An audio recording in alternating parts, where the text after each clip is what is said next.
Donald Trump రెండోసారి అధ్యక్షుడిగా విజయం సాధించిన తరువాత అమెరికాలో ఉండే భారతీయులు, అక్కడ చదువుకునే భారతీయ విద్యార్థుల భవితపై అనేక సందేహాలు నెలకొన్న నేపథ్యంలో యుఎస్ ప్రకటన లక్షలాది మంది భారతీయ టెక్కీలో ఉత్సాహాన్ని నింపుతుంది.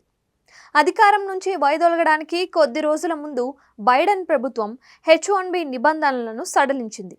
Department of homeland security DHS H-1B visa ప్రోగ్రాంను ఆధునికీకరించే నిర్ణయాన్ని ప్రకటించింది.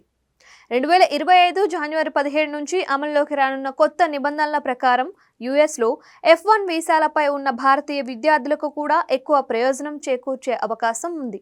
ఎందుకంటే కొత్త నియమాలు కొత్త ఉద్యోగాల్లోకి మారడానికి వారికి సహాయపడతాయి. అలాగే అత్యంత నిపుణులైన టెక్కీలను నిలుపుకోవడానికి యాజమానులకు మరింత సౌలభ్యాన్ని అందిస్తుందని USCIS డైరెక్టర్ ఉర్-ఎం జద్దవ్ చెప్పారు. F-1 విద్యార్థి వీసాదారులు, ఉద్యోగాలు H-1B స్థితికి మారడం, తద్వారా అమెరికాలో కొనసాగడం వంటి మార్పులు ఉండనున్నాయి. దరఖాస్తుదారులు తమ H-1B దరఖాస్తులను సమర్పించడానికి కొత్తగా ప్రవేశపెట్టిన I-129 అప్లికేషన్ ఫారంను ఉపయోగించుకోవాల్సి ఉంటుంది.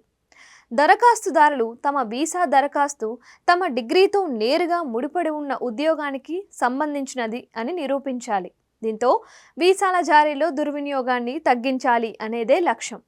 అంతేకాదు, H-1B వీసా నిబంధనలను పాటించని యాజమాన్యాలపై చర్యలు తీసుకొని జరిమానాలు విధించి లేదా వీసాలను రద్దు చేసే అధికారం మరింత ఉంటుంది. వ్యక్తిగతంగా ఇంటర్వ్యూకి రావాల్సిన అవసరం లేని విధానమైన డ్రాప్ బాక్స్ సిస్టమ్ను మరింత సరళతరం చేయనున్నారు. అభ్యర్థుల మునుపటి దరఖాస్తు రికార్డులపై ఆధారపడటాన్ని విస్తరించవచ్చు. పునరుద్ధరణలను వేగవంతం చేయవచ్చు. గతంలో H-1B వీసాకు అనుమతి లభించిన వారి ప్రాసెసింగ్ వేగవంతం అవుతోంది.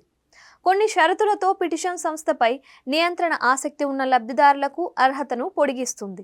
కాగా ఇండియా, చైనా వంటి దేశాల నుంచి ప్రతి ఏడాది వేలాది మంది ఉద్యోగులను నియమించుకునేందుకు అమెరికా కంపెనీలు H-1B వీసాలపై ఆధారపడతాయి.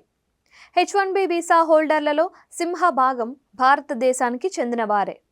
2023లో జారీ చేసిన వీసాల్లో భారతీయులు 72.3% మంది ఉన్నారు. H-1B వీసా దరఖాస్తు తరచుగా వార్షిక పరిమితిని మించిపోవడంతో వీసాలు లాటరీ విధానం ద్వారా కేటాయిస్తున్నారు. దీంతో కొంతమంది నష్టపోతున్న సంగతి తెలిసిందే.